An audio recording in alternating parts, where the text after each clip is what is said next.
Presidente da Comissão de Constituição e Justiça, senador Vital do Rego, que é herdeiro da melhor tradição jurídica do Brasil, ele que mantém a qualidade da energia, da firmeza e da bravura de seu pai, Vital do Rego, que foi presidente da OAB, caçado pela ditadura militar, um homem de muitas qualidades, muitas lutas, muitos sonhos e muitas realizações. Seu filho prossegue esta saga de seu pai, levando o bom nome do estado da Paraíba, que é um estado que não nega a luta desde a sua bandeira, para o cenário nacional e agora presidindo a Comissão de Constituição e Justiça. Agradeço, em nome dos 800 mil advogados brasileiros, a forma sempre afetuosa, carinhosa, com que a Ordem dos Advogados do Brasil é recebida na Comissão de Constituição e Justiça por todas as senhoras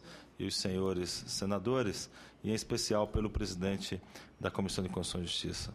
Minha saudação especial ao senador Ricardo Ferraço, um senador efetivamente trabalhador, militante efetivo, sempre presente nas comissões, sempre atento às grandes causas da nação, que é o propositor desta PEC, que é a Ordem dos Advogados do Brasil, embora vá, como iremos verificar, apresentar dados e elementos no sentido de sua rejeição, mas não poderíamos nos furtar do devido reconhecimento ao trabalho do senador Ricardo Ferraço no Parlamento Brasileiro, como bem já fez o senador Francisco Dornelles. E gostaria de saudar o senador Francisco Dornelles. Estive, senador, na última semana na OAB do Rio de Janeiro e diante de cerca de 1.000 advogados do Rio de Janeiro participando de um evento, tive a oportunidade de saudá-lo, porque a saudação feita perante os seus pares, os seus estaduandos e perante os seus colegas cariocas, me parece que é a saudação mais legítima, pelo seu trabalho, sempre atento ao devido processo legal, ao Estado de Direito, à ordem constitucional. Penso que esse é um papel que compete à Comissão de Constituição e Justiça, o controle preventivo de inconstitucionalidade. Sabemos que o Supremo Tribunal Federal tem o controle repressivo de inconstitucionalidade. Ele pode declarar uma norma inconstitucional após a norma ser editada. Não pode declará-la inconstitucional ainda em tramitação, mas após ser editada, sim. E a CCJ é que efetua o controle preventivo de constitucionalidade. E ter Vossa Excelência nesta comissão é certeza, é segurança de que o Brasil e a Constituição se encontram protegidos pela sua palavra. Faço a saudação ao senador Mozarildo Cavalcante, à senadora Lídice da Mata, da Bahia, aqui também presentes, que prestigiam esta audiência pública. Agradecemos penhoradamente, portanto, em nome dos advogados brasileiros, a atenção de Vossa Excelência. Sei do quanto que as atribuições dos senadores são inúmeras, são muitas as comissões que funcionam ao mesmo tempo, muitas as atividades que os senadores têm ao mesmo tempo e a presença, sem dúvida alguma, de todas da senhora e de todos os senhores significa o apreço pela matéria, convergindo ou divergindo com a nossa opinião ou com a opinião dos advogados brasileiros. A advocacia aprecia o debate, aprecia, portanto, que essa questão venha a lume nesta tão alta Casa da República para esse diálogo de alto nível. Vimos o Papa Francisco recentemente instando a todos nós para realizarmos esse diálogo construtivo em prol do país. E é o que estamos fazendo nesse momento, um diálogo construtivo pelo Brasil. Temos a PEC, que na realidade já foi modificada com relação ao substitutivo. A PEC original, ela previa uma ação rescisória constitucional. Quer dizer, ao invés de se ter direito ao recurso, fazia previsão de que havia o trânsito em julgado e, ao invés do trânsito em julgado, ao invés do recurso, a parte teria direito a uma ação rescisória constitucional. Quer dizer, de fato, uma inovação que me parece que, regimentalmente falando, com a apresentação do substitutivo, é sobre o substitutivo que deveríamos centrar o nosso olhar nesse momento. O substitutivo já mantém o direito ao recurso, mas ele diz que o recurso não obsta o trânsito em julgado. O que é que isso significa na prática? Significa a clareza da inconstitucionalidade mais flagrante. A inconstitucionalidade já era presente com a ação rescisória, mas com o substitutivo fica ainda mais evidenciada a inconstitucionalidade. Por quê? Porque se a Constituição Federal assegura o recurso e a norma do substitutivo continua assegurando o direito ao recurso, como que a matéria transitou em julgado? Ora, o trânsito em julgado diz respeito à inexistência do recurso. É da natureza do trânsito em julgado. É algo como, por exemplo, colocar na Constituição Federal, senador Dornelles, que o direito de propriedade não significa o direito de propriedade. Que o direito de propriedade significa outra coisa. Mas o direito de propriedade é uma construção milenar da humanidade. E o direito de propriedade, todos nós sabemos, não precisa a Constituição dizer o que é o direito de propriedade. O direito de propriedade está assegurado na Constituição Federal, dizendo que assegura-se a propriedade. Mas a Constituição Federal não qualifica a propriedade. Por quê? Porque essa é uma construção milenar da humanidade. Todos sabemos o que significa o direito à propriedade. Isto está íncito à cultura. E no direito processual, do mesmo modo. O que significa trânsito em julgado de uma matéria? Significa que não cabe recurso para essa matéria. É um atestado de óbito jurídico. Quer dizer, como que há direito ao recurso e isto não obsta o trânsito em julgado? Ou seja, o cidadão ingressou com recurso, porque esse é o substitutivo. O substitutivo diz: a interposição dos recursos extraordinário ou especial não obsta o trânsito em julgado da decisão que os comporte. Penso que esta matéria, e vou fazer um desvio já para até trazer novamente, eu sempre percebo que o senador Ferraz ele tem essa abertura para o diálogo, como a OAB também possui, né? Vimos na questão do Estatuto da Criança e do Adolescente, que estamos em falta ainda com o conselheiro, mas iremos agora suprir essa falta com a apresentação do estudo da OAB sobre a matéria. Esta matéria, ela está sendo resolvida no Código de Processo Civil. O Código de Processo Civil que o Senado já aprovou, que foi a debate na Câmara, que a Câmara na próxima quarta-feira já pautou no plenário, já foi aprovado na Comissão Especial da Câmara, está criando sistemas inovadores para dar conta da questão do acúmulo de processos nos tribunais, inclusive nos superiores tribunais de justiça do Supremo, sem criar questões como essa de que o direito ao recurso não obsta o trânsito julgado. Por exemplo, o Senado aprovou, e a aprovação foi unânime das senhoras e senhores senadores, o incidente de resolução de demandas repetitivas, que é uma forma de resolver milhões de questões de uma só penada, assegurando o tratamento isonômico para todos os brasileiros. É uma proposta do Senado que a Câmara manteve e que esse ponto, como foi mantido pela Câmara, sequer terá reanálise pelo Senado, mas o projeto retornará ao Senado porque outras matérias foram alteradas, e o Senado terá a oportunidade de, ao apreciar o novo Código de Processo Civil, pôr o olhar sobre essa questão do acúmulo de processos. Então, no novo CPC, isso estará sendo discutido, a questão processual. Também lá tem elementos como, por exemplo, que o Senado aprovou, senador Ferraz, a retirada do efeito suspensivo da apelação, dando às sentenças judiciais já a possibilidade de execução em matérias civis, salvo se houver a cassação por um desembargador que irá apreciar a matéria no primeiro despacho, ele irá dizer se recebe ou não com efeito suspensivo. Ou seja, essas preocupações todas, que são preocupações postas no projeto de uma celeridade e uma rapidez na decisão da Justiça, me parece que ela deve ser discutida no âmbito do Código de Processo Civil. Eu tenho dito, e foi essa palavra, inclusive, que levei para a Presidente da República, quando ela propôs a Constituinte para a Reforma Política, que eu disse: presidente, é muito complicado alterar a Constituição Federal para qualquer ideia que surge no Brasil. Não podemos convocar uma constituinte como se convoca uma conferência de economistas para discutir a inflação, ou uma conferência de advogados para discutir uma questão penal. Quer dizer, não podemos alterar a Constituição da República a todo e qualquer momento. Nós vivemos 25 anos da Constituição Federal. Temos um período de estabilidade constitucional nesses 25 anos. Iremos, inclusive, homenagear todos os constituintes na OAB no dia 1º de outubro, inclusive os 2 constituintes que foram presidentes da República, Luiz Inácio Lula da Silva e Fernando Henrique Cardoso. Faremos essa homenagem na OAB a todos os constituintes, para dizer da importância do Parlamento brasileiro, do Parlamento Constituinte, e para dizer da importância da Constituição Federal.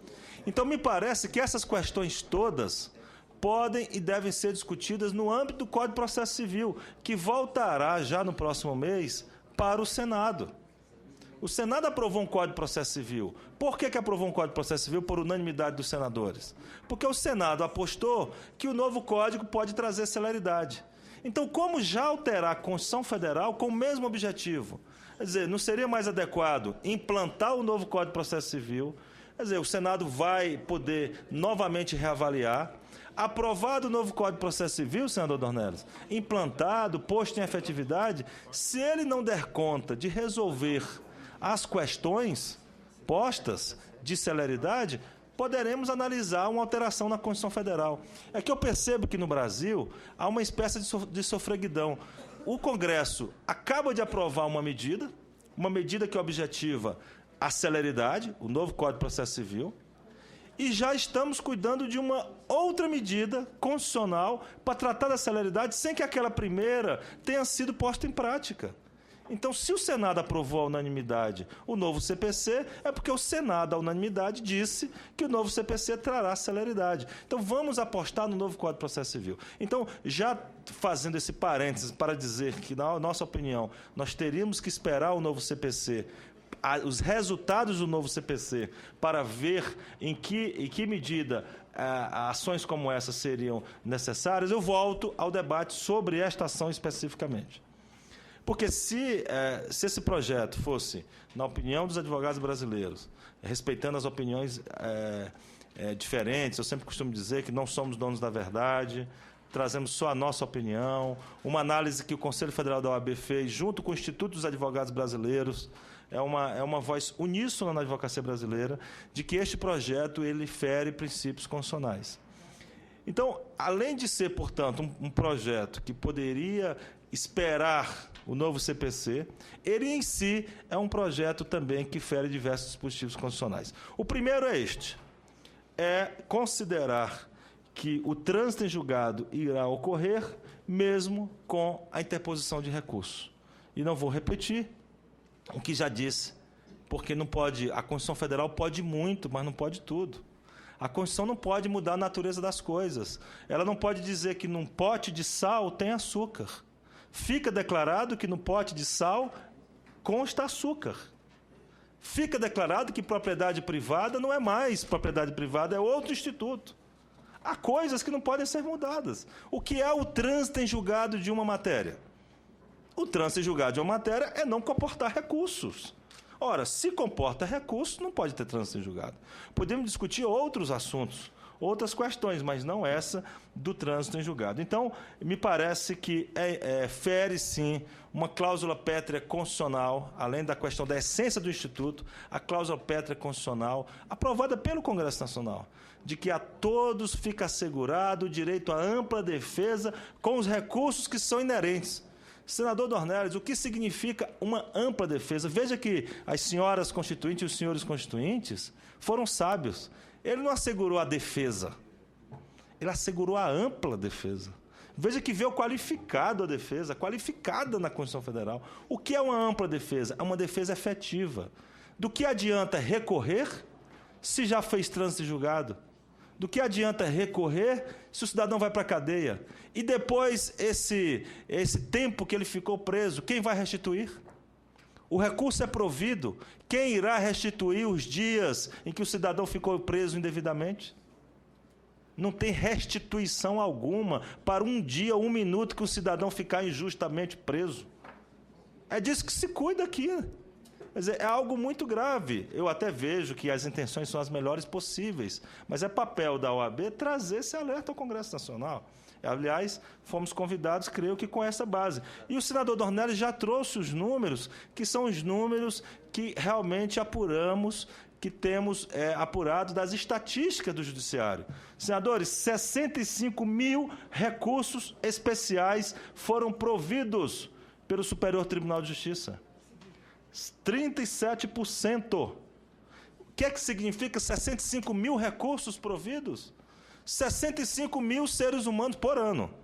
65 mil seres humanos, 65 mil vidas, 65 mil brasileiros, 65 mil pais de família injustiçados, que já teriam cumprido ou pena penal ou cumprido uma decisão na área civil. Enfim, ele já teria sofrido um contratempo pessoal, familiar, processual, para que depois ele fosse reconhecido o seu direito.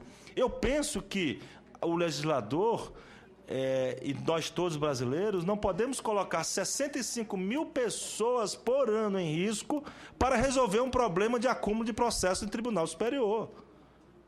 Acúmulo de processo em Tribunal Superior pode ser resolvido de outra forma. Por que o STJ não admite aumentar o número de ministros, por exemplo? Por que ele nunca admitiu isso? O STJ, o prédio já foi feito para ter 3 vezes mais número de ministros. Só são 33 ministros para o Brasil. Compare com o que acontece no resto do mundo. A questão pode ser posta também nesse nível.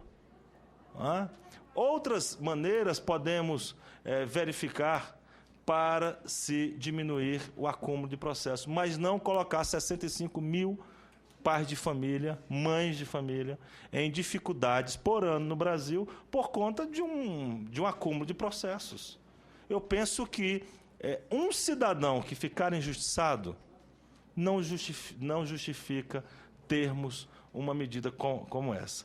Então, nós temos no Supremo Tribunal Federal 28%, senadora Lídice da Mata, prezada senadora, tudo bem? Ana Rita, do nosso queridíssimo Estado do Espírito Santo, 28% dos recursos criminais no Supremo Tribunal Federal são providos, de algum modo providos, 28%.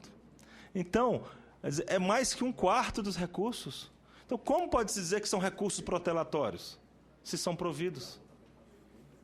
E essas pessoas já terão cumprido pena, já terão cumprido novamente dissabores e, portanto, contra fatos não há argumentos, contra os números não há argumentos. Então, respeito às boas intenções do proponente, tanto do ex-ministro do Supremo Tribunal Federal Peluso, como do senador Ricardo Ferraço, que é sempre um senador muito atuante, como eu disse, republicano, preocupado com as causas do país. Mas a Ordem dos Advogados do Brasil traz esse alerta ao Congresso Nacional. Lembrem, Vossas Excelências, daquele senador Dornelles, daquela cena que já tem alguns anos, mas que no estado do Maranhão, um juiz determinou, um desembargador determinou que com maçarico o cidadão fosse na porta do Banco do Brasil, abrir a porta do Banco do Brasil para tirar o dinheiro de uma indenização por danos morais de 200 milhões. Faz tempo isso. Se não tivesse direito ao recurso, aquela cena estaria consolidada. Quer dizer, então penso que retirar o direito ao recurso ao Superior Tribunal de Justiça, ou dar trânsito em julgado, ou criar ação rescisória, não é o adequado. E eu queria também, presidente, trazer uma preocupação nos tempos atuais que vivemos em nosso país. É que o projeto substitutivo, que é o que está em discussão nesse momento, porque é o que prevê, senador presidente e presidente da AMB, 2 dispositivos que a população brasileira vai considerar 2 dispositivos que estabelecerá uma desigualdade entre os nacionais. escrevi um artigo chamado Não Somos Tão Iguais Assim. Por quê? Porque está dito aqui que vai caber recurso ordinário para as ações penais decididas em única instância pelos tribunais. Ou seja, as ações contra prefeito, contra deputado estadual, contra governador de estado, essas ações penais têm recurso e o recurso, portanto, ordinário e, portanto, ele vai à instância superior.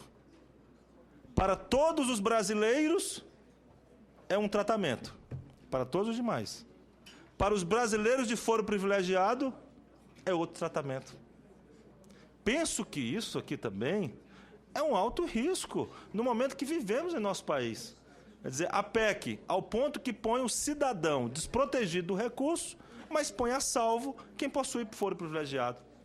Ou seja, porque efetivamente todos sabemos que temos que ter direito ao recurso. O ideal é fazer isso para todos os brasileiros. Todos terem direito a recurso. Não pode ter uma previsão que para os de foro privilegiado tem recurso, para os demais um recurso diferente, um recurso sem que obsta o trânsito em julgado. Então, na minha opinião, todos os brasileiros é que têm o mesmo tratamento, o mesmo direito ao recurso, sem discutir o trânsito em julgado. Ora, temos, portanto, essas observações a fazer. Eu trago também um parecer, para não tomar muito tempo de Vossa Excelência, um parecer escrito, uma nota técnica do Conselho Federal sobre a matéria, na qual essas questões todas estão postas, não é? E penso que é chegada a hora de nós construirmos, senadoras, um outro viés para análise dessas matérias, que não é só o viés legislativo. O judiciário ele tem que fazer a sua parte. O judiciário tem que se organizar. O judiciário, os presidentes de tribunais, têm que deixar de fazer de sua gestão uma gestão estanque, que não se comunica com a gestão anterior e não se comunica com a gestão seguinte. Parece que se faz uma capitania hereditária naquela gestão de presidente de tribunal. Ele tem que administrar os processos judiciais. Temos que fazer a administração de processos, temos que ter uma administração organizada, planejada do judiciário. Então fica uma cobrança muito grande sobre o legislativo, e eu pergunto, e perguntei na revista Veja. O que eu falo aqui, senadores, eu falo em qualquer lugar. Falei na revista Veja dessa semana. O que é que o presidente Supremo está fazendo concretamente para planejar o judiciário, organizar o judiciário e trazer celeridade? Quer dizer, joga-se para o legislativo toda uma responsabilidade e o judiciário não faz sua parte. O dinheiro que vai para o judiciário é mal aplicado, fica encastelado nos tribunais, gastos absurdos na cúpula dos tribunais, e o dinheiro não é espalhado onde a população se encontra, nas varas e comarcas.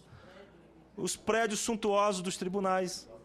E cadê o dinheiro lá na comarca? O juiz trabalhando, o presidente sabe disso, em muitas comarcas lá, ele esteve em Parnaíba, recebendo cidadania, trabalhando sem computador. O que a OAB acha das eleições diretas nos tribunais de justiça nos estados? Apoiamos essa importante pauta da Associação do Magistrado Brasileiro. Já estive com o presidente Calandra quando a AMB completou 60 anos.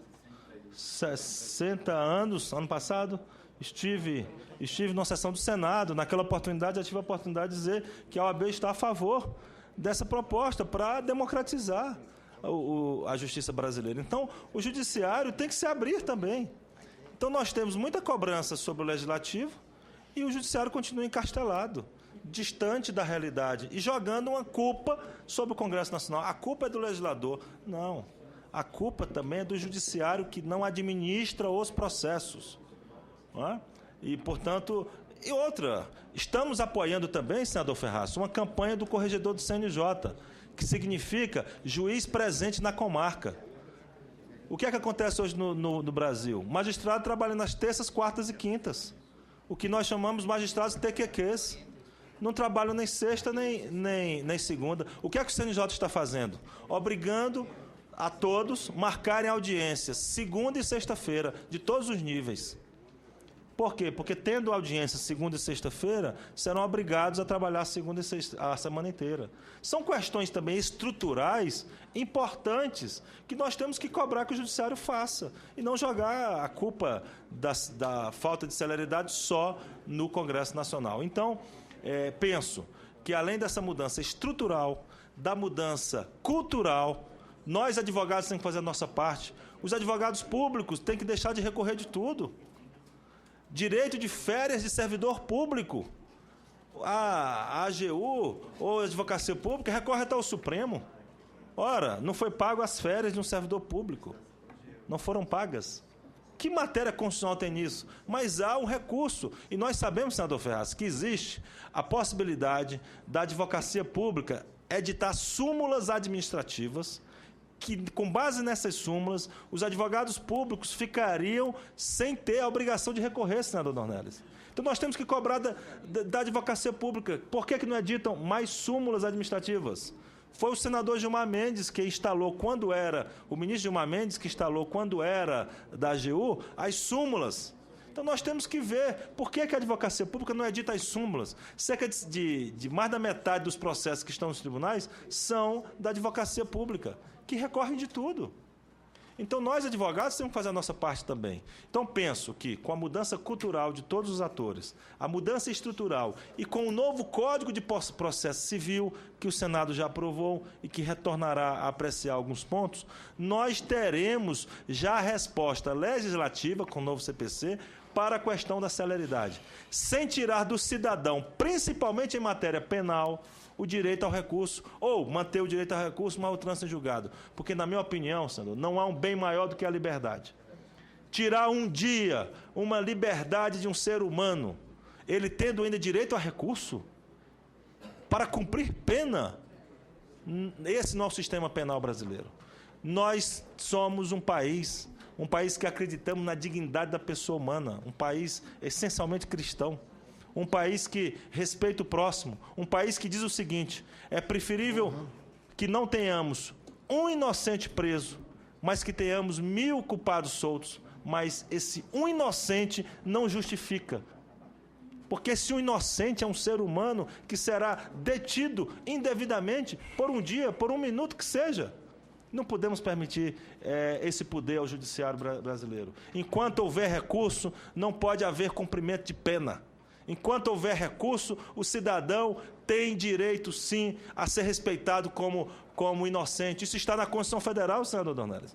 A Constituição Federal diz, enquanto... Estou concluindo só para dizer que... que esse dispositivo revoga indiretamente esta PEC. Senadoras queridas, prezadas e competentes senadoras da República, esse dispositivo revoga indiretamente um outro dispositivo constitucional, que é o que diz: presume-se inocente até que sentença penal condenatória transitada em julgado, ou seja, definitivamente julgado, ou seja, que não cabe recurso. Condenar alguém, fazer com que alguém seja preso antes de ter a culpa formada completamente, enquanto ele for presumido inocente, é, portanto, inconstitucional. Então, ao dizer que não obsta o trânsito em julgado, está revogando aquele dispositivo da presunção da inocência. Porque se eu vou responder uma pena como já condenado fosse, eu estarei sendo considerado culpado. Muito bem. E, portanto, eu quero aqui trazer estes elementos pela rejeição da PEC, porque a PEC, no início, criava uma ação rescisória, mas mudou, agora mantém um recurso, mas obsta o trânsito julgado, transformando alguém que ainda tem recurso, ou, portanto, alguém que ainda é inocente, em culpado. E não podemos permitir que isso aconteça no nosso Brasil, porque assim estaríamos ferindo uma cláusula pétrea constitucional que é, portanto, imodificável, que diz que todos somos inocentes enquanto tivermos direito a recurso. Essa é a opinião do Conselho Federal dos Advogados do Brasil e dos 800 mil advogados brasileiros.